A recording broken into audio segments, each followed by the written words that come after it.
Entertainment on the Apple Vision Pro. This is Vision Pro Focus on MacVoices.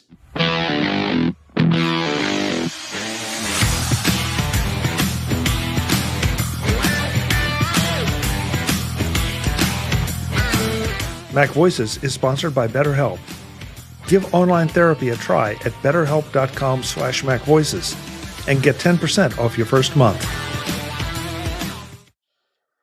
Welcome to MacVoices. No, wait, that's not right. This is Vision Pro Focus on MacVoices. This is a joint discussion between Eric Bolden, Marty Jencius of Apple Vision Pro Focus podcast, and MacVoices. So this is a joint production, let's say. And of course, that means that Mr. Eric Bolden is here. Eric, great to have you. Hello, great to be here. And of course, Mr. Marty Jencius. Marty, good to see you as always. It's good to be here, and I like the way that we get to talk about this in a different way than we do on Vision Profiles. We get to talk about it from concepts. So, well, every show I listen to of yours, you know, I want to take more notes and say, boy, I want to dig into that. I want to dig into this aspect of it, because you all have been sort of hitting the news items, new features, and some of your own explorations. And I wanted the whole purpose of doing this particular series is to dig just a little deeper for those of us who don't have an Apple Vision Pro, even though some of our friends continually are badgering us to get one. I'm not calling any names, but so this time we're going to talk about entertainment on the Vision Pro on the Vision Pro. Got to get this right, on the Vision Pro. And I know you both have been exploring a lot of different aspects of the Vision Pro. I want to start out by suggesting that entertainment, from my perspective on the Vision Pro, and probably in most areas, but really, it kind of falls into two categories. One is passive, one is active. Passive would be watching a movie. Active would be something a little more like playing a game. Mm-hmm. Are those two fair comparisons, or do you feel like there's something else in the middle? No, I think you've come up with two categories of how people can use Vision Pro for entertainment purposes, and I think more folks are familiar with the passive aspect of it. The active aspect in terms of playing a game, we're beginning to get some of that. But I think you can watch a movie on anything. And for me, there is just a difference in the experience of passive, if you want to call it that, entertainment on a Vision Pro versus other platforms or other devices that you can watch it on. There's a different internal experience kind of watching it, using that. And Chuck, you Mac Stock, you put the headset on and we threw a movie on for you, and the words out of your mouth were, "Oh, wow." And so if you can remember, what was the wow for you? I think the wow was just unlike, no matter how big your screen is at home, and no matter which row in the theater you sit in, the wow was, I'm not in the movie. It's not an immersive thing, but it's just, that's all there is. It's just the movie. And to use your example. And so that was what I think got me, that, we've talked about having the biggest screen in the world inside a Vision Pro, and that's kind of what it felt like. And I can see how, based on that, it would transform the experience of watching pretty much anything. And again, we're talking about things that are not specific. I'm talking about things not specifically produced for the Vision Pro. And maybe you see it as a different dimension for things that are produced for the Vision Pro. Yeah, well, obviously, I'll say this and then let Eric chime in. Obviously, there are things that you can watch that are 3D, and my experience of it, whether you're doing it in a theater like you did, with the whole surround black and just you in the movie at whatever size screen you want to have, or most of my passive uh, watching of entertainment is just a window floating in my living room while I sit on the couch. For me, if you do a 3D movie through that, yeah, you have that depth. You have that incredible depth of field with it, that objects appear in 3D. But that's really just a niche of the entertainment that's out there and available right now. Even if it's a 2D, it feels like there's some dimensionality because it's placed in the middle of your world, wherever it is, versus sitting on a static platform like a screen or a monitor. It's out there. It's almost, and you can get up and walk around it while it's playing. So it gives a different kind of visceral experience of having this entertainment in your environment as an active piece of what your environment is. Eric, how do you feel about it? Because as I recall, you were a big fan of 3D movies, and that was one of the things that drove you to purchase an Apple Vision Pro.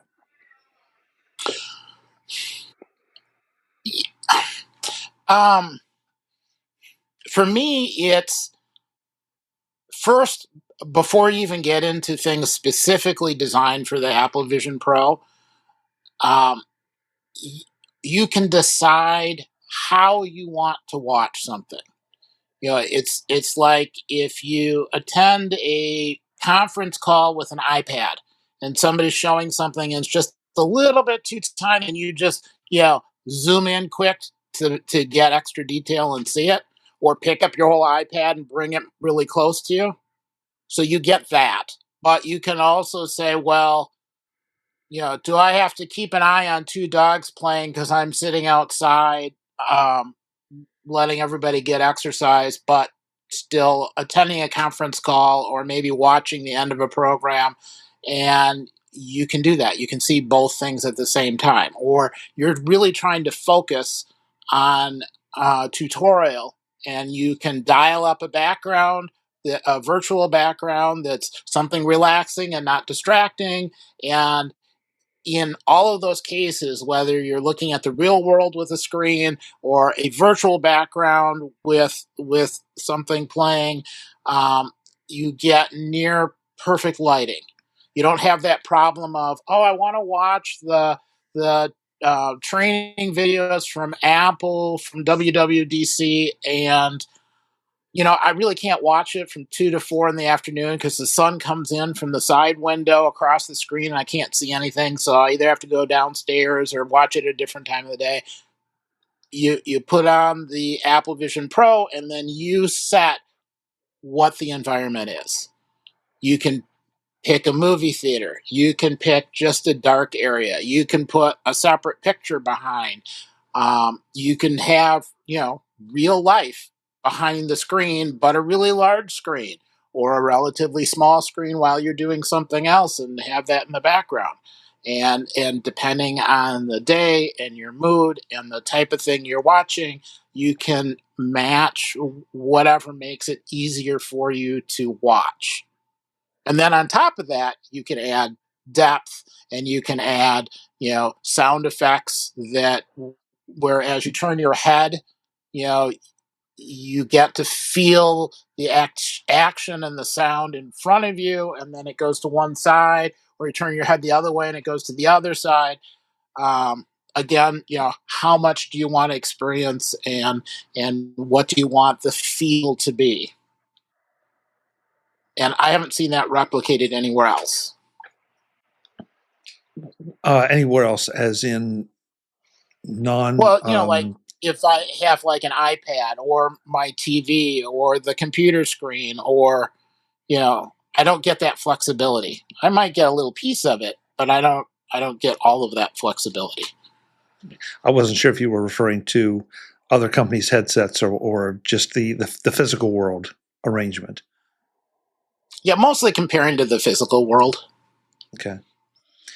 Speaking of the physical world, Marty, I'm really intrigued by the fact that you don't take that full theater mode, or and forgive me if I'm using the wrong terms, but that you prefer just to put the headset on and then have a movie or whatever you're watching floating in a separate window, but still see your living room. I guess I don't need it. I don't need to close off, and um, it the experience for me in the theater mode, in the full theater mode, is not as enjoyable, I think, as other people have it. I'm wondering what's going on around me in the real world when I am in this box, and so I'd much rather have it projected. And although that by the time I get to watch things in the evening, there's not a lot going around me, but still, closing myself in a box, it doesn't add to my experience, or I don't need it to have that experience. I can make the screen as large as I want, so everything in my field of vision is the screen. And if I want to look at and see what's going around in the environment, I can turn my head and look, or drop my head and look and see what's outside of the frame. Whereas I can't do that in a theater environment. I think I am much more attentive to the entertainment when I'm using it through the Vision Pro than if I've had it on one of my multiple monitors here in this office, if I was running it on the side monitor. It's immersive in the sense that it's on my head and it's not going away. And if I turn my head, yeah, I can get away from what I'm playing in the video, but it's harder to do that within Vision Pro. So I still get that real sense of being pulled into whatever I'm watching, uh, even though I haven't boxed out anything else that's going on in the environment. So I don't want to take anything away from the Vision Pro experience, but do you feel like that may be because you're kind of tethered and you're not as free maybe to be distracted? Even though you can be just not distracted, but you can take a look at the environment around you if you want to, but just the whole process of putting on the Vision Pro sounds a bit more intentional. Yeah, yeah. And that adds to the experience and the enjoyment. Sure, I wouldn't deny that. Okay. It's harder for me to get away from it when I'm tethered to it. But right. It's, again, I'll go back to something I said early on. It's that screen that's placed in your environment, and I can pick it up and move it if I want to. I can make it bigger. I can make it smaller. That makes it a different experience than if I am watching it on a static size on a static screen, whether it's an iPad, an iPhone, my monitor. That's going to stay there, and it's pretty much going to stay there in that size, and it's going to feel flatter because it stops in your visual field at where the screen is. So I think that's why I think part of the experience that people are saying entertainment is really wow on Vision Pro is because of that immersive sense, but also because it's not how people have ever consumed entertainment in a three-dimensional world. It's not a 3D movie. It's a movie in a 3D world, and that's a different experience. Interesting differentiation. Interesting. Eric, what kind of content are you primarily consuming, or is there a particular type of content? Oddly enough, panoramic images, that's one of the big ones. And that's because if you look at a panoramic image on anything else, you get a big, long rectangle. And, you can print that out and then walk up to a section of it, or, you can scroll back and forth and look at a little piece of it. But it's inconvenient. You put it in the Apple Vision Pro and you look at the big long rectangle, and then you click the magic immersive button, and then it just wraps that image right around you. And it's back to being there at the time you originally took the picture. And you can look at different sections and notice different things that you didn't notice before. Even though it's a static image, it is by far the best way to view a panoramic image that I have seen. Then when it comes to like 3D movies or content, I've always kind of loved the 3D movies, even going back to the two colored glasses for the old movies. But the glasses that you wear in the theater, the glasses that the two colored ones, it was never quite optimal. I either had to layer it with another set of glasses, or you're never sitting in quite the right spot. With the Apple Vision Pro, you are always in the perfectly calibrated spot in the theater to watch the content, or the perfectly calibrated spot in your living room or wherever you are. And so everything is lined up specifically for you. So it is like the best way to see it is if somebody said, sit in that particular seat and everything will be aimed and aligned ideally for you, but it works, for everyone who's wearing the headset. That's something it's just that's definitely the wow part for me, is it just is aligned perfectly. This show is sponsored by BetterHelp. Just how old are you? No, not what it says on your driver's license. How old do you feel? Are your attitudes the result of years, even decades, of responsibility and wear and tear? Or have you retained the enthusiasm and ability to learn new things as time has moved on? If you're feeling a little burned out or overwhelmed and want to get back to some of that sense of wonder and desire to acquire new knowledge, therapy is one path to take, and BetterHelp is where to go. With BetterHelp, you can reset your boundaries to where you want them and develop coping skills that will keep them in place. If you think therapy is just for those who have experienced major trauma, well, you're right, it is, but it can be much more than that. It can help you be the best version of yourself. And BetterHelp is easy to get started with.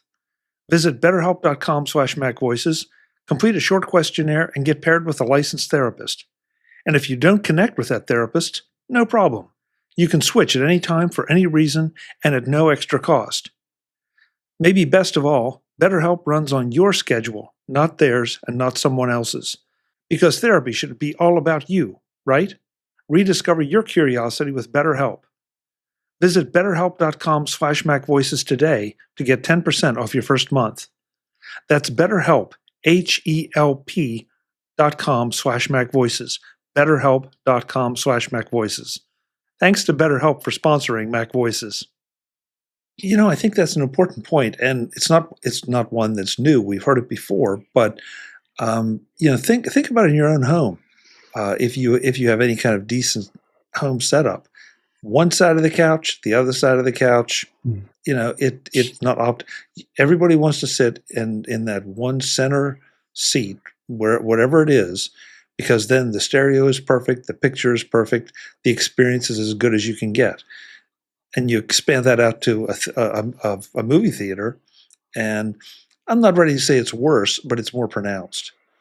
And so, there are only a very limited number of seats that I think are the perfect spot to watch a movie for me. And if you don't get there early or reserve those seats, then in theory, you're going to have a suboptimal experience. Now, 2 seats left, 2 seats right, probably not going to make a big difference, but the Vision Pro would spoil you when it comes to that. Very much so. So let's switch over. We're talking about watching movies, or in Eric's case, looking at static images. How about some of the other, I don't know, passive entertainment options? And this is where I start to, when I propose that, it gets a little blurry to me, because I don't know that that there aren't some of the things I've read that are out there. They feel like, while you may not be necessarily playing them or interacting with them, that they are a bit more passive. Museum experiences are the first thing that come to mind, something of that nature. So I don't know. Should that be considered a third category? And have either one of you experienced any of that? Third category. How are you defining that? Well, I don't know. No. That's kind of what I'm asking. I guess is if you have if you had a Smithsonian tour of the within the Vision Pro, Mm-hmm. would you consider that passive or active? Passive in the sense that you're not really doing anything other than just moving around, but active in the sense that you are moving around and getting to look at what you want to look at instead of what somebody is feeding you on a video screen. Yeah. Yeah, it could be very well a third category in terms of its entertainment, but in some ways it can be sort of choose your own journey. Because you open up an app like a museum app, and some of them are just singular content focused, and it's like, this is what you're going to learn here. And others are, what would you like to learn? Well, we've got that over here, and we've got this over here, and you can kind of choose your journey within that. But it is a closed journey. It's not a free and open choice. But it's different than sitting and looking at pictures that other people have created. Or even looking at movies that other people have created, because you can't at points in the movie go, okay, I want to go this way. I want to see what the alternative ending is. It's possible. I think it would be really cool if we had that kind of content. But to my knowledge, it's not on Vision Pro yet. And it's not necessarily how people prefer to consume entertainment. They like their story arcs that start and end. And go in one direction and not with multiple choices. The active engaging part of it, I'm not a big gamer, but I'll tell you, 3D puzzles. There are some 3D puzzle and diorama kinds of games that you can play, where you can expand it and shrink it down to get a bigger view of what you're creating. You can spin the thing around so you can get, well, not just around, but in multiple axes you can spin it, and you can pull pieces down and spin those around to try and find the right placement and the right connection. It is a different experience to have that European castle floating in the middle of your living room that you're trying to find the right piece, or you've got this piece and you're trying to figure out where that fits within that object, and you can spin it and shrink it and expand it. You can pull it down and see if the line on the puzzle glows at some point, which tells you this is where the attachment point is for the piece, and let go, and then it attaches. It's interactive, and it's interactive in 3D.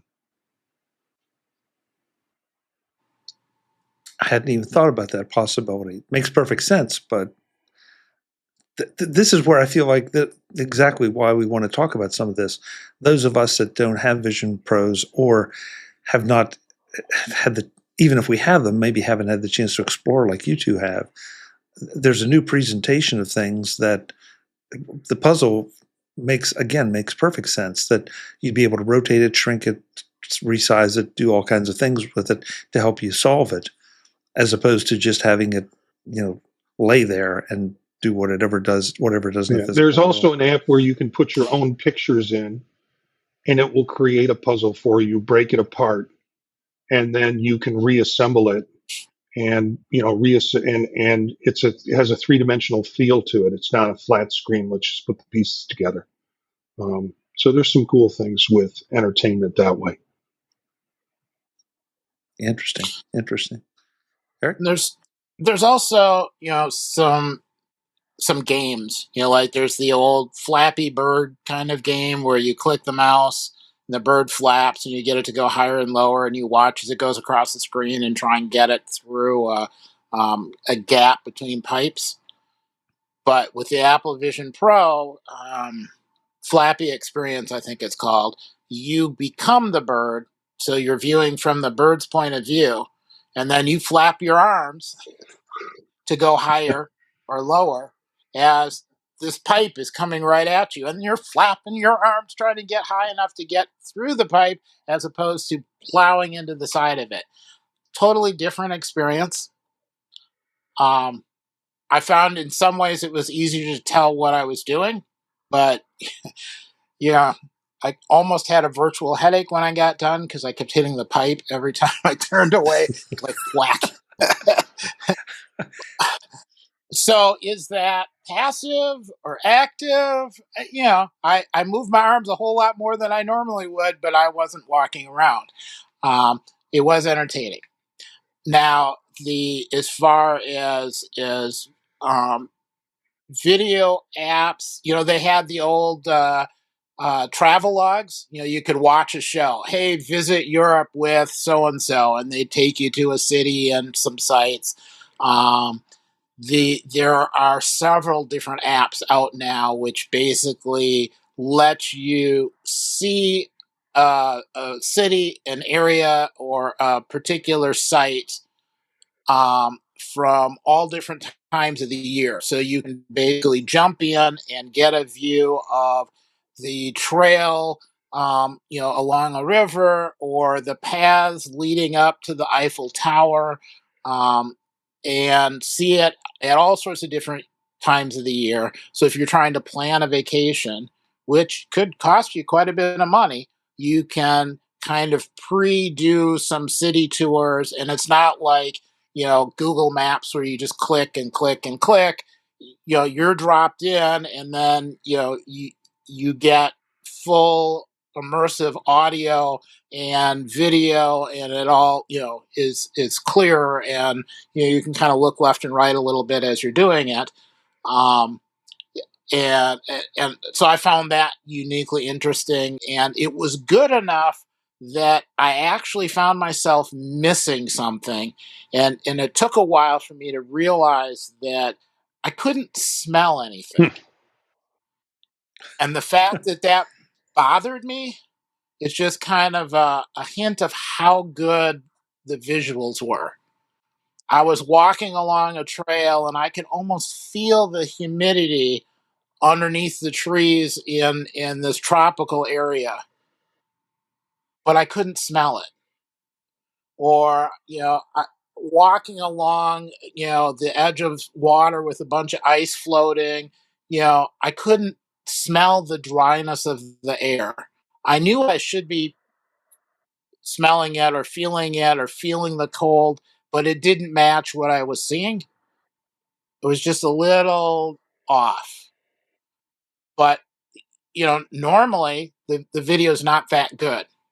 You're watching somebody walking in the Arctic, on a TV screen, you're just watching somebody walking in the Arctic. This is, you are right there. You hear the sounds, you hear everything as if you're right there. It just doesn't quite smell right. I think I can relate to what you're talking about, because I've done the demo in the Apple Store, and the one lake that they take you to is, it's staggering. It's absolutely beautiful, and you look right, you look left, up, down, and I hadn't even thought about the fact that I couldn't smell it. But yeah, you really can pretty easily trick yourself into thinking that, or feeling like you are right there. There's another app that's come out recently that allows you, and there's a social aspect to entertainment. I know Eric's very much into photography, and as a result, we're a good match because I'm not that much into photography. So he's the person I turn to for these kinds of experiences. But there's a sort of collective media experience where people can contribute photos of a particular region, and you'll have a globe, and you can stretch the globe and go, I want to go there, I want to see that. I've done some trips to Ireland, and I've done quite a few trips to Istanbul. And so I uploaded some of the panoramic shots that I had, both of Irish ruin castles and also of aspects and parts of Istanbul, and even some video clips that I shot of it. And it's there. People can watch it and can have that experience. And I can also go to other people's experiences and walk around what their environment was. An additional app, which I think is pretty cool, is one where you can upload your photos for a particular area, and they will do this kind of mashup between what's available in Google and in public images and what images you've put there of your experience, and literally walk the path that you took to take the pictures that you took when you were there last time, and stopping at each one of those points to look at the photo. It's a different immersive experience. Eric, Marty, and I are back next time to talk more about entertainment on the Apple Vision Pro. We touch on games, talk about a different category, hardware that might make a difference, and a lot more. I'm Chuck Joyner. I'll see you right back here on MacVoices. Thanks for watching. Visit MacVoices.com for show notes and to connect with Chuck on social media. Get involved in our Facebook group or like our Facebook page, and get more out of your Apple tech with MacVoices Magazine, free on Flipboard and on the web. And if you find value in it all, consider supporting us through either our Patreon campaign at patreon.com/MacVoices or by making a one-time donation via the PayPal link on our front page and in the show notes of each episode. You will join these fine people who help bring you MacVoices.